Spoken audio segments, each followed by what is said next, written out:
Bam, bam, bam, bam.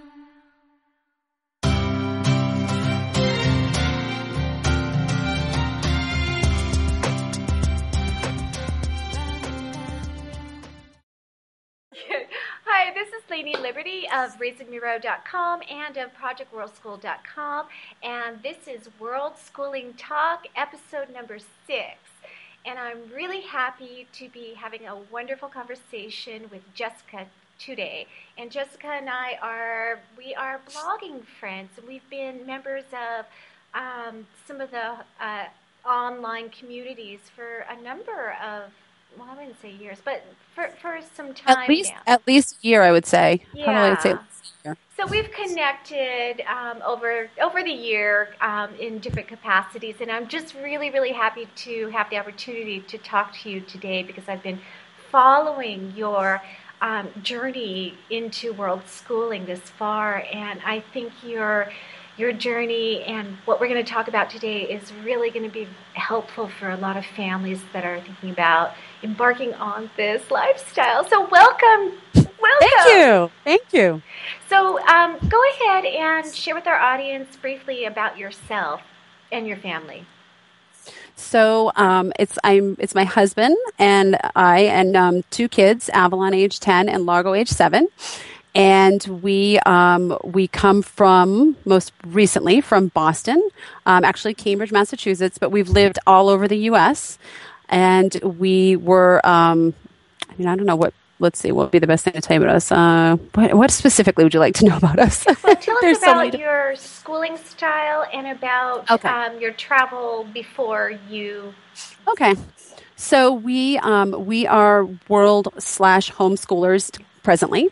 Before we moved to Costa Rica. Both of our children were in an international private school, which was mostly French with some English language as well. It was a very international, very diverse community within Cambridge, Massachusetts. Mm-hmm. And we traveled a lot as a family, but more as vacationers, more, the 1 week, 2 week, we could get into our schedule. And then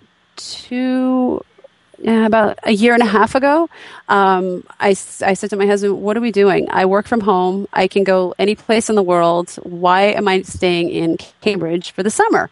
And so at that time, I said, I think I should go for the summer with the kids to France. And my husband said, you know what, you can go, but we're really tight on money. And that was pretty much the story of our life when we lived in the U.S. With 2 kids in private school. Really tight on money. So if you want to go, you're really going to need to find a way to afford this above and beyond what we're already bringing in. And of course, when someone says that to me, you got to find a way. There's no way I'm not going to find a way. I want to spend the summer in Paris, and I'm going to do it. So I found a way. I cut out all the kids' activities, any summer programs, any music lessons, everything. I cut it out for the summer because I really had to utilize that a lot in the summer because I work from home. So I needed to have some sort of childcare. So I removed all of that. And then we had already been renting our apartment that we were living in on Airbnb when we were out of town. So I just put it up for rent for several weeks in the summer.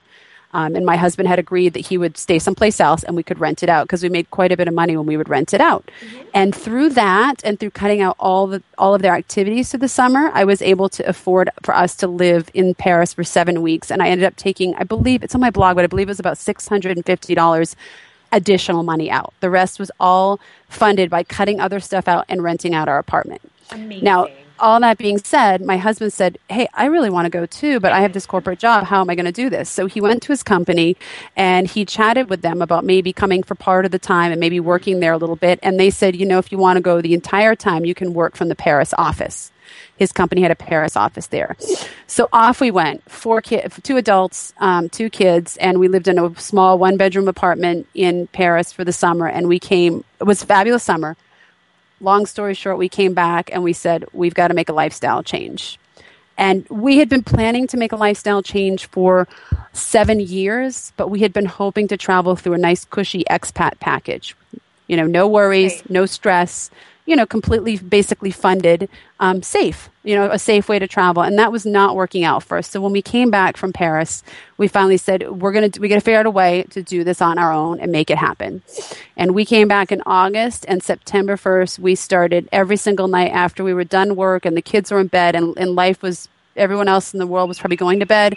We started planning our dream, and we made spreadsheets and made lists of everything that we felt we needed to do to kind of exit our life and go live someplace else for a while.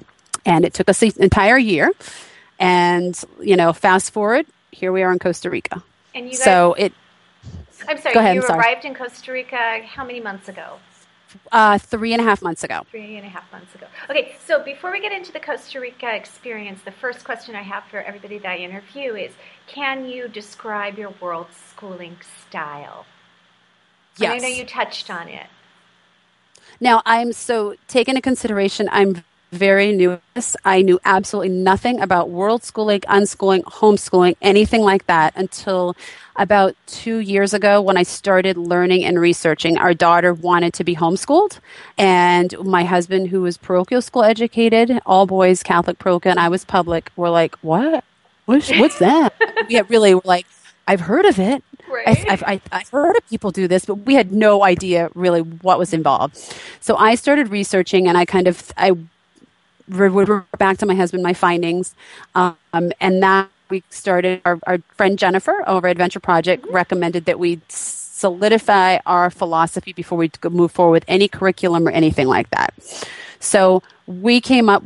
After all the research we came up with what we thought was how we wanted to educate our child, and we're really. I would say if I had to put a label on it, it would be eclectic. Mm-hmm. We are a combination of homeschooling in the more traditional sense, in the sense that actually physically in the home, right? But we world school out in the world in Costa Rica and when we travel. So we're kind of a hybrid of a bit of Waldorf, a bit of Montessori, a bit of International Baccalaureate, Charlotte Mason. What we did was we picked and chose what we wanted or liked from each style and integrated into kind of a program that we customized. So we're much more traditional and in the home with like our math, even though we use it when we're out in the world. So it kind of branches into world schooling as well. Right. But we do have stuff that is specifically in the home, and some book work. We try to kind of stay away from workbook stuff like that.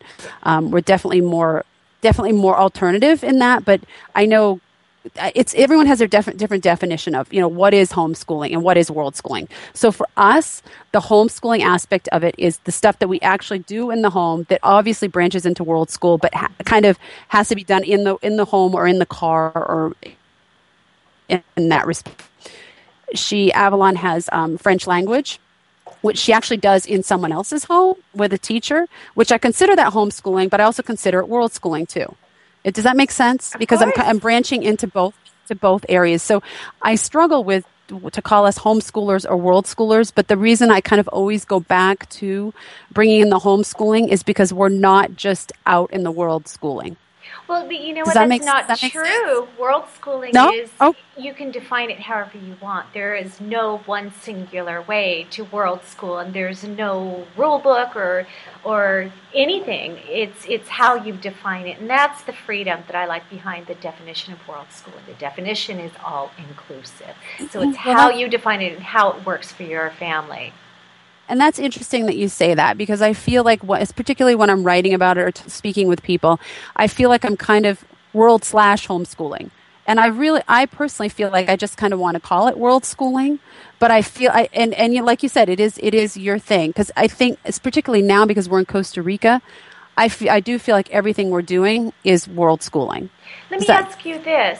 That summer that you spent in Paris with your family, were they studying a curriculum while you were or because it was summer, it was something that you did not even address? So what I did was I did develop I wouldn't say a curriculum, but I developed kind of goals of what we wanted to do for the summer. And I knew we wanted to explore art. We did a whole study on Monet.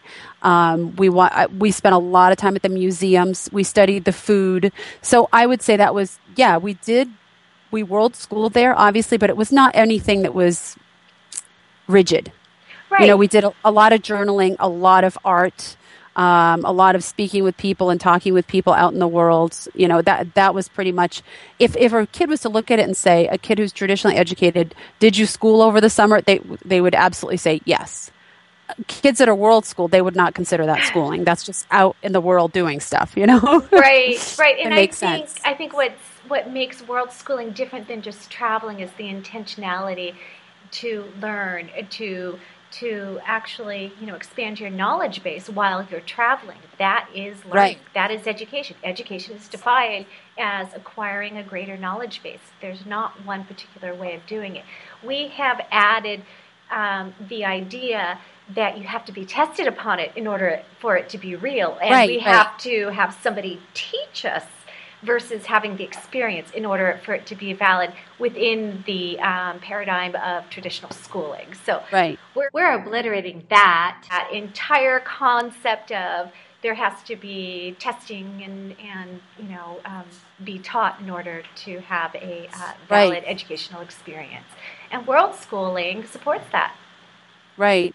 And, like I said, we're still so new to this. It's almost like we're continually evolving, because I think even 3.5 months ago when we started out, I felt like our structure and just what I felt needed to be accomplished was so much more rigid. And we've really morphed into, wait a minute, this doesn't need to happen this way for learning to take place. Right. And I come from a creative field, and I'm a creative, and I understand that, and I'm not super rigid, but I felt that in the beginning I was so concerned and worried about, are we getting enough done? Is she learning what she's supposed to? That I was replicating school too much.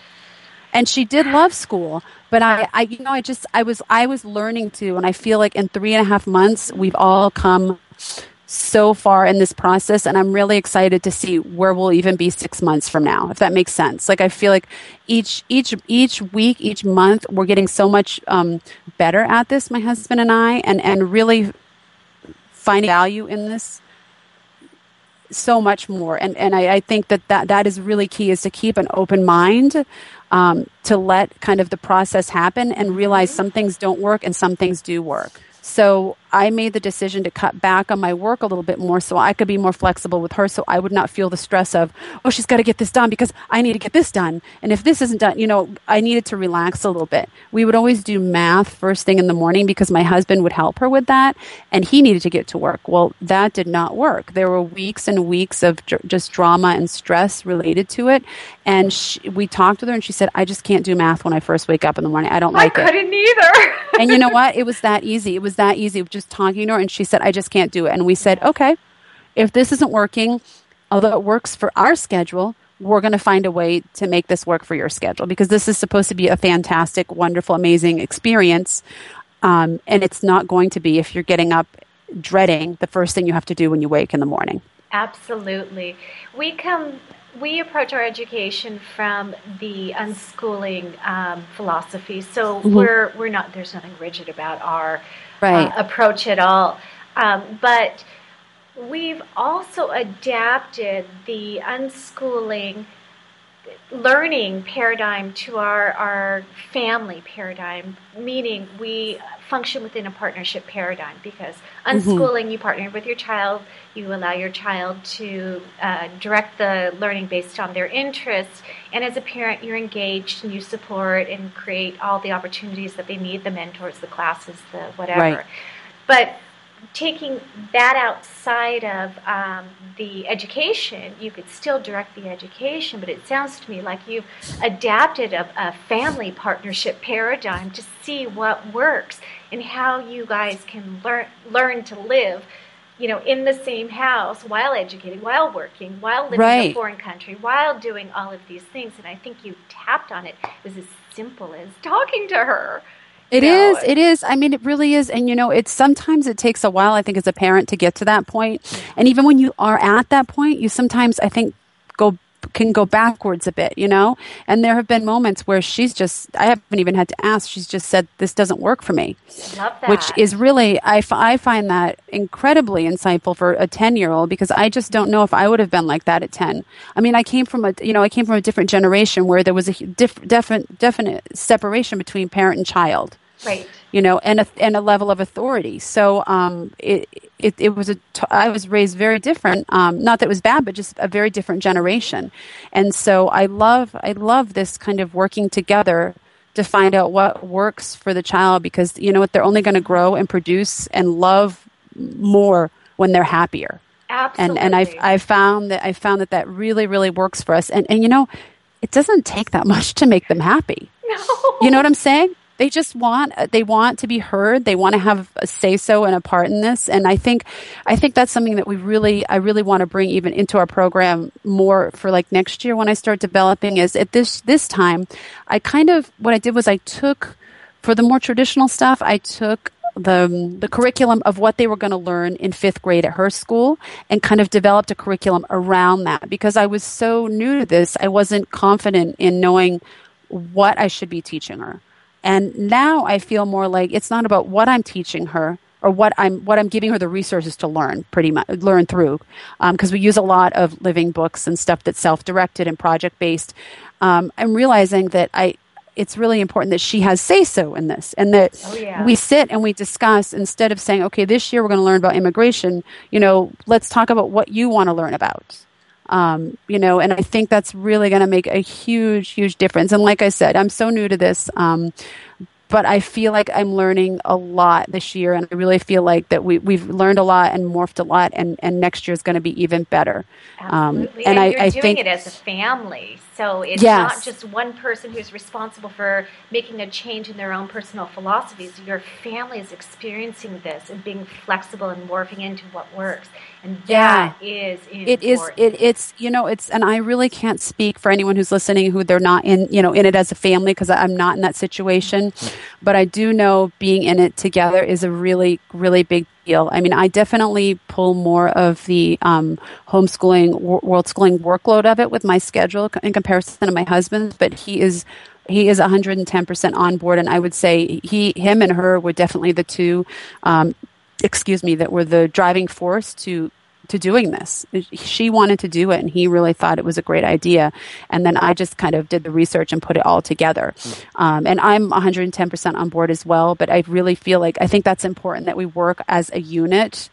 And we're there as a team and supporting it. And it's very easy. And even in the evenings, I say to my husband, we're going to be studying this. Can you go to our Facebook groups and find the recommendation for some good, living books for immigration or something like that. And he's really right on board with me, which makes it so much easier, because it is a lot to take on. Mm-hmm. It's a lot to take on when you work. And we also have another child too. So it's not as easy as just, I can just whip this out. It takes time and planning and all that stuff, and we've developed our particular program to embrace her kinesthetic learning. So she's 100% kinesthetic. So we have taken that into consideration with everything that we have done, and it really has worked out very, very well. She's an avid reader, so we use a lot of books and a lot of kinesthetic stuff, and it's just amazing. It really is amazing. I mean, I know everyone does not have the luxury to develop, a school or a curriculum or whatever they want to call it, philosophy that caters to what their child needs. But it's unfortunate that everyone cannot, because it's really, the results are just amazing. And I think it's important, too, that you've tapped into her unique learning style, too, and have acknowledged that, because we don't all learn the same. Has there ever been an opportunity that you guys you've been in Costa Rica now for almost 4 months, that you have had a certain experience and it was not on your curriculum, but it sparked some interest that was outside of what your initial studies were, and you've developed a path of study along those lines? I think we have had moments like that, I would say almost daily. I mean, just little things like the cooking aspect of here, and if I definitely could not even possibly entertain every little aspect that they've been interested in. So I pick and choose what is definitely, what's the most, what they're the most interested in. And a perfect example is our daughter is in a traditional dance class here, and we were at a farmer's market, and she saw these kids dancing, and she said, I want to do that. Wow. I think we had been here 2 weeks. She didn't any Spanish. I didn't. My husband is fluent. And I said, okay, you want to do that? And she said, yep. I said, okay. So I said to my husband, hey, can you go find the director and see if she can get in the class? And so he spoke with her, and the woman said, awesome, come to class. It's $4 a class. We meet twice a week. Come to class. And we said, okay. And she went to class, and she's been going ever since. She's, I mean, her Spanish in 3.5 months is amazing. She's conversational. She's made a lot of friends. She's learned about traditional dance in Costa Rica. It has been a fantastic experience. And I wish that we could entertain every little thing that came along like that, but there's not enough hours in the day. But that's just one small example, of one child and one little situation where we, at the time I said, oh my gosh, how much is this going to cost? Because obviously we have to be concerned about finances, which it's very reasonable. I felt it was very reasonable. $4 a class, yeah. Yeah. Yeah. So, I said, well, then let's do this. So we really do not close the door for anything that they desire to entertain or any interest they have unless it is beyond what we can afford. And then we sit and we have a chat with them and say, this is really beyond what we can afford. But they both have their own money that they made in the U.S. They haven't had as much opportunity to make money here, so but they haven't spent any of their U.S. money, so they have the ability to use their own money for anything that they would like to, and we support that. But I definitely would not ever turn down any interest that they had in learning anything about the culture, the food, the music, the people, anything like that. I think that those experiences that we have had have hands down beaten anything that we could do in a traditional classroom. Absolutely. And in addition to her learning just dance, she's getting language immersion, she's getting cultural interaction, she's experiencing different worldviews. The type of learning that she's doing is layered upon layered upon layer, just by the one simple interest. So yes, and I can't even just say, oh, it's a dance class. Like you said, it's so much more.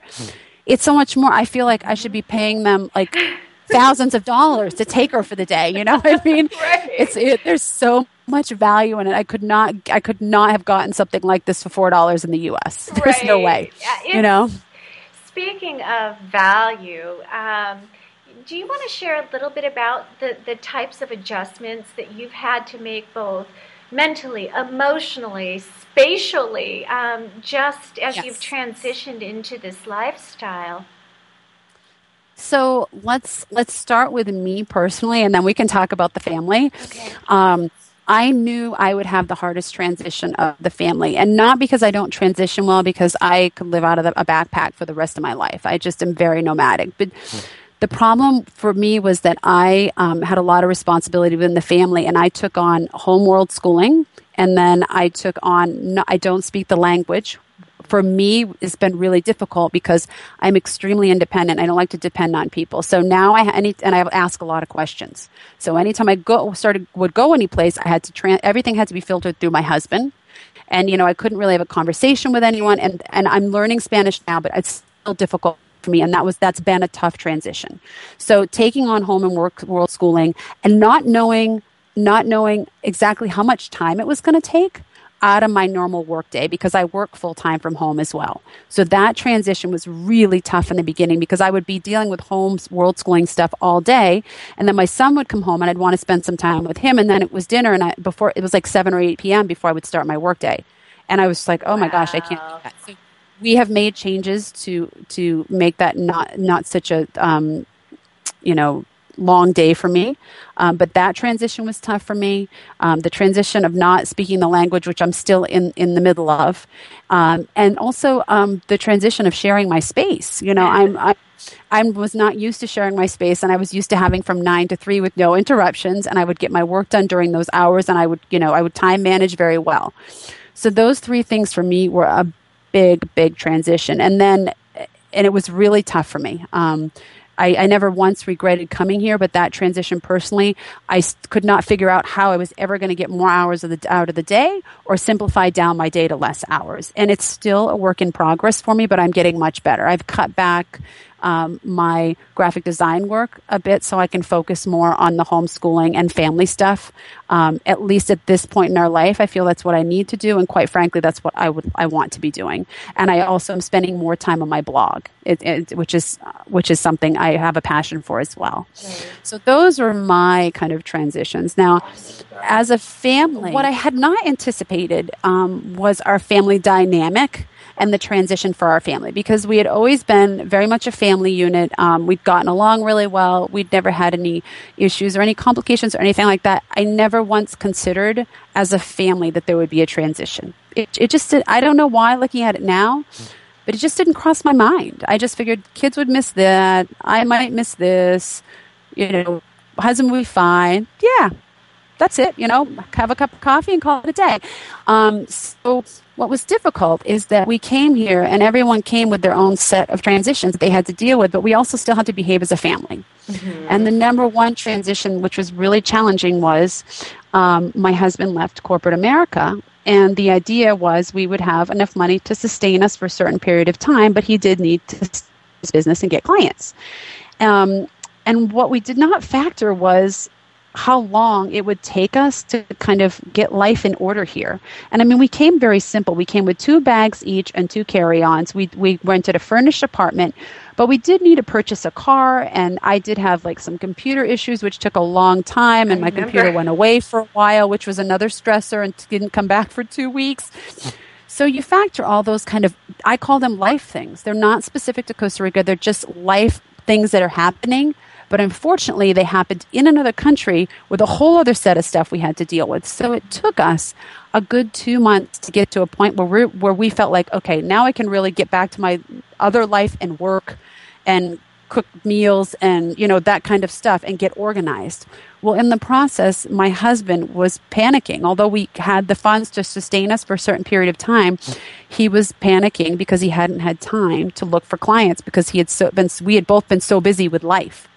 And that was a huge stress within the family, not because of him, but because of all of us. He was stressed about it, not having the time to look for clients, and I was completely unsympathetic. I can look at it now and say I was, I look at it now and I say it was unsympathetic. I really was, but I can look at it and say I was dealing with my own set of stuff, and I just couldn't. I was full. I didn't have any more capacity to handle anything else at the time. Avalon, our daughter, was going through some really tough homeschooling stuff. It was a stressor. There were tears each day. We couldn't figure out what we were doing wrong or how to fix it. That was an enormous stress. Our son was in school all day, but he would come home and be fine, but we kind of felt like he was being neglected because we were so focused on our own drama. And, so the whole family was just a mess.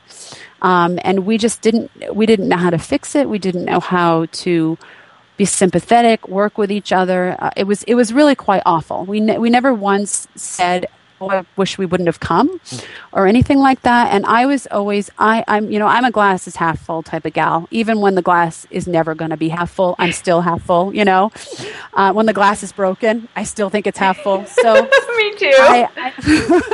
I honestly, obviously we came out of it, and I will talk about that. I made the decision to say, no matter how overloaded my day is and how stressful it is, stop helping me with getting our life in order here and start looking for clients. Because I really felt that once that first client came, he would be fine. I've been with him for almost 20 years. I know how he rolls. I know how he is. I know, the stressors and all that stuff. I know this was a huge, huge step for him and a big deal, and he took an enormous risk and came way out of his comfort zone. But I knew in my heart that he would find a client. I know how good he is, and I knew it would not be an issue. So when I said, that's it. Just don't help anymore. We'll figure this out. Go find clients. And literally, it was 3 weeks later. It sounds to me like you did find your compassion. It sounds to me like you were sympathetic. So I did, but there were some really ugly times in there in the meantime. I did find my compassion, and I'm not going to say I went into it wholeheartedly. I was a little angry that I had to find this compassion, and that I had to make these changes. But I knew that this is what we had to do to get to where we needed to be. And it worked. I mean, he had a client within 3 weeks, and quite frankly, it was, I don't know. I mean, I don't know what he would say on his end, but I really felt like it was overnight. I felt like the transition was overnight. I mean, it was, I guess it was about 6 weeks ago, I'd say. Excuse me. And, I just almost could see the stress, releasing from him, knowing that he had this first client and it was a substantial client. And that stress coming off him changed the dynamic of the whole family. And not just, I don't want to say this was his fault or anything like that, but that was a huge stress and in conjunction with my lack of compassion for it. It just was a disaster. It was a real disaster. And then just life happening and stuff happening, and just it really felt like nothing was going right. And luckily we transitioned out of that. Yes, luckily. So stepping outside of your comfort zone, not only to a new country, but changing careers, starting your own business, all of these new changes. Would you do it again? I ask myself that a lot, because would I want to have to put us through that and our relationship through that again for 3 months, because we've never been through anything like that?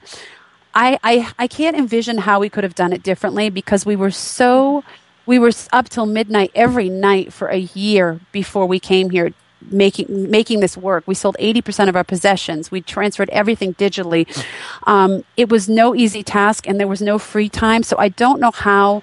It would have been nice to be able to start home world schooling, 6 months before and have kind of be into a groove. But I don't know how we could have done that. There was no time to pull from. I don't know how we could have done it differently. If I could think of a way, I'd say, yeah, maybe we would have done it differently, because it was really hard on our relationship. But on the flip side, I would say it's not going to be easy. I mean, this life is never easy. It is worth it. But it's not easy, and it's probably never going to be easy. It's easier now than it was 3 months ago, but it always presents its own set of challenges.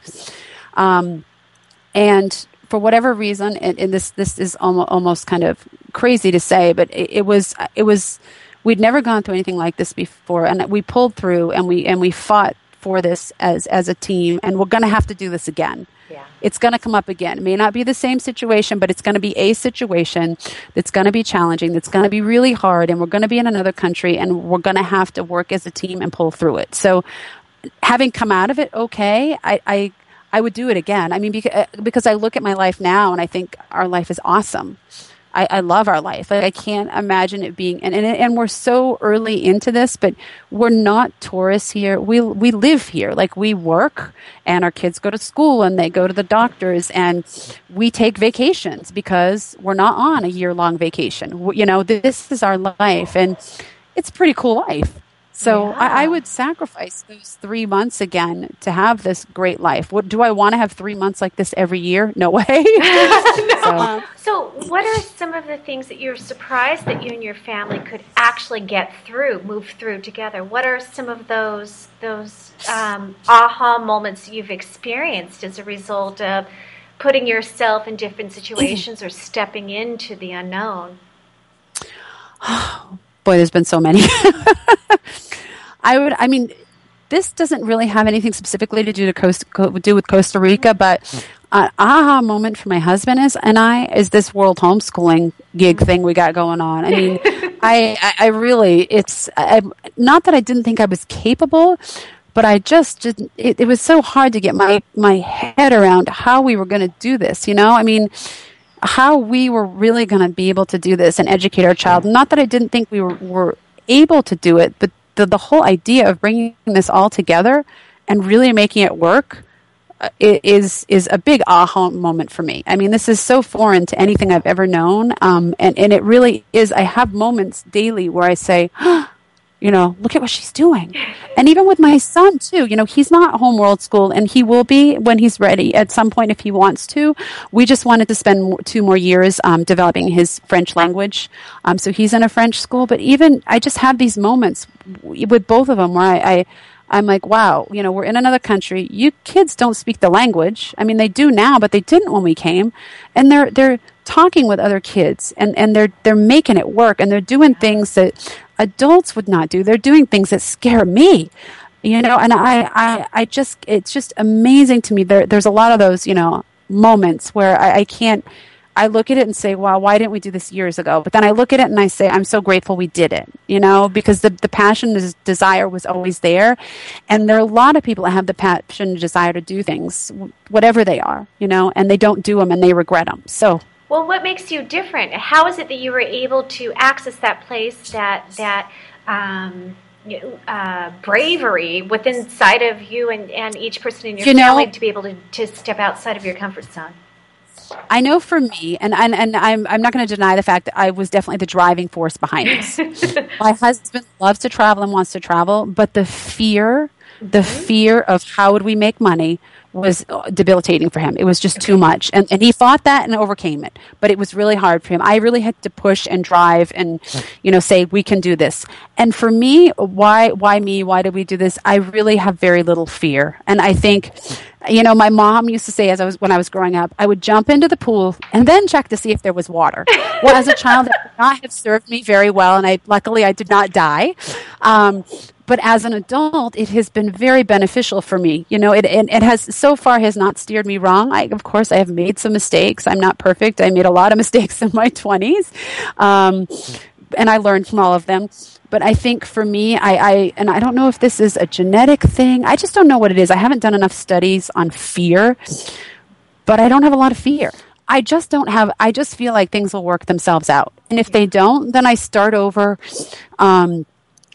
I think my biggest fear is my fear of regret. And so I just don't want to wake up one day and say, I wished I would have. I wish I would have done this. And because as much as we can say, oh, it's never too late, sometimes it is too late. At 90 years old, I'm not going to go back and have 5 kids. It's just not going to happen. That ship has sailed unless I chose to adopt them, So. Do you want 5 more kids? No. Okay. Just checking. No, that's not one of my goals. But okay.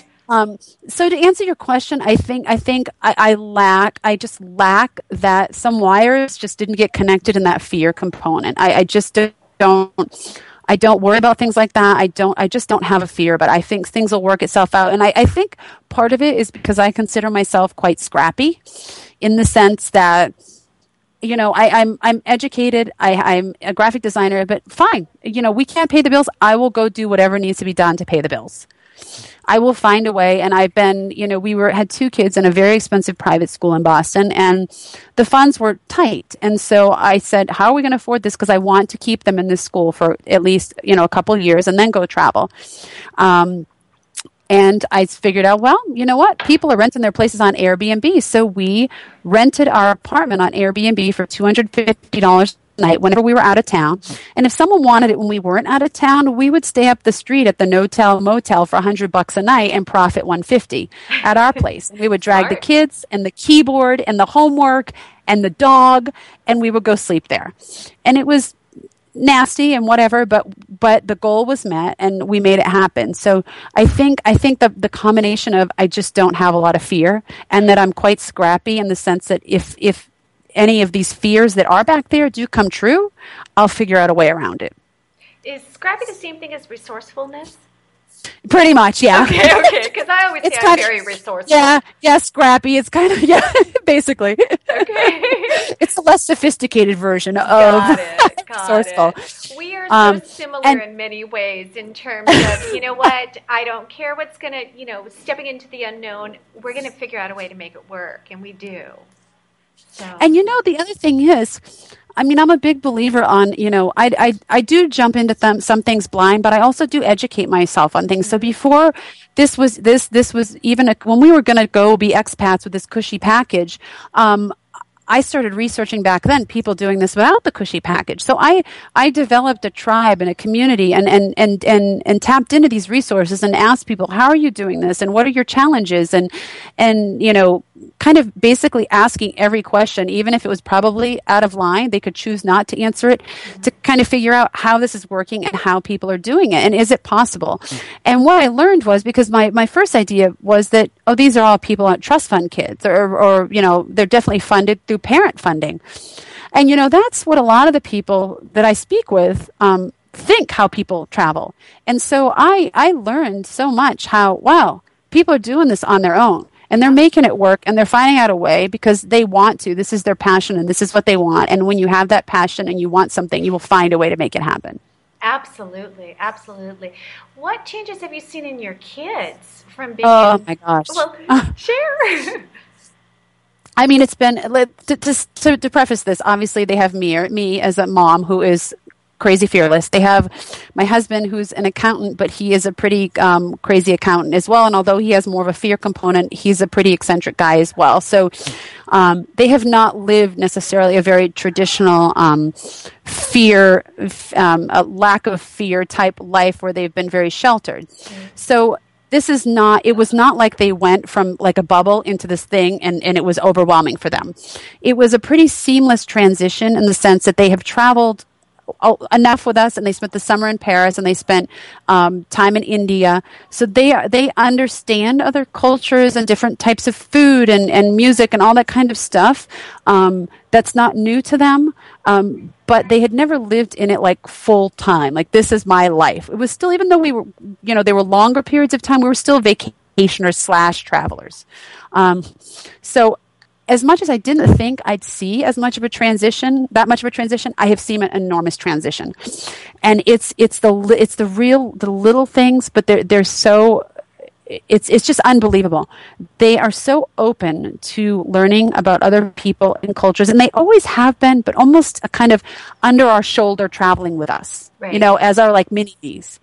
Now they have their own world. They have their own things that they're involved in, their activities. My son goes to his own school, and they have this whole other set of independence and confidence that I had not seen before. They had them before, but boy, they've really been pushed to the limit now, and they are able to approach kids and just play with them, where our daughter, who's a little more shy than our son, that was challenging for her in the past. She would do it, but almost with like with me being like kind of go, go, go. Now she's able to do it on her own. And for us, a big thing was that she wanted to go and take this Spanish dance class, not speaking the language, not knowing any of the kids. I was scared to even go up to the teacher, like, hola. I mean, and she's like, guns blazing going towards this. That's amazing. And they've never, they've never known a difference in color of skin, gender, anything like that. That's not how we roll our life or anything like that. But I feel like it's even more removed here. Like they're just kids in another country hanging with kids in another country, and they're just adapting, and they're learning the language really quick, and they're coming back and they're taking what they've learned from other kids, and they're creating it into projects in our home, and they go outside to the lime trees and they come back and say, we're going to make lime juice. Now, I personally had never made lime juice in my life. We've made lemonade 100 times, but we don't have limes at our disposal where we lived in the U.S., so it never dawned on me to go buy limes and make lime juice. This was all them. They went out, they gathered all the limes on the ground, and they came back and they made lime juice for us, and they got some sugar out of the cupboard, and they're very, very personally motivated. I thought you were going to say scrappy. They're scrappy too. They must get that. Now I'm going to have to get off the phone and make sure that actually is, a word. I'm like, we used to use that in basketball. They used to call me scrappy because I'd go around and collect the like cut in between people and grab the ball. And I've never heard the term, by the way. Oh my gosh. I'm going to Google it after. It's my word. I made it up. I'm going into the dictionary. It works. As long as you say it means resourcefulness, I love it. Yes. Just even if it's not right, if I say it with conviction, people will believe me. Exactly. So let me ask you this: what is your greatest wish for your children? For this experience in relation. For this experience, I was going to say I just want them to be happy. That's all. Like it's that easy. From this experience, oh boy, I don't know. I mean, I know it hasn't been, our daughter transitioned much easier than our son, which I thought it would be the other way around. He really misses his grandparents a lot. But I want them to look back on this experience with really good memories, about meeting other people, making new friends, learning about new food, and really spending more time together as a family. We spent a lot of time together as a family in the States. We really made an effort to do it, but we spend so much more time here as a family, and our connection is amazing. So I want them to remember this whole amazing world school experience, meeting all these great people and learning about different cultures and truly becoming global citizens. But I also want them on a personal level to know this time and remember it. And I have no intention of going back to our lifestyle of how we were before, working too much and whatever. But remember this as the time where their life changed and we became more of a family and spent more time as a family, and danced in the living room on Friday nights and danced at restaurants and whatever. It wasn't like, oh, quick, everyone went to bed because we have work to do. I want them to remember this as a wonderful time in their life that their parents took a risk that they're grateful for. Amazing. So they were able to meet new people. Yeah. So what would you tell a family who is maybe in the middle of transition hell as they're moving into their new lifestyle? What advice would you have for them and suggestions? Well, it's going to get worse and it's going to get harder. Okay. And make sure you really want this, because that's what's going to pull you through those tough times.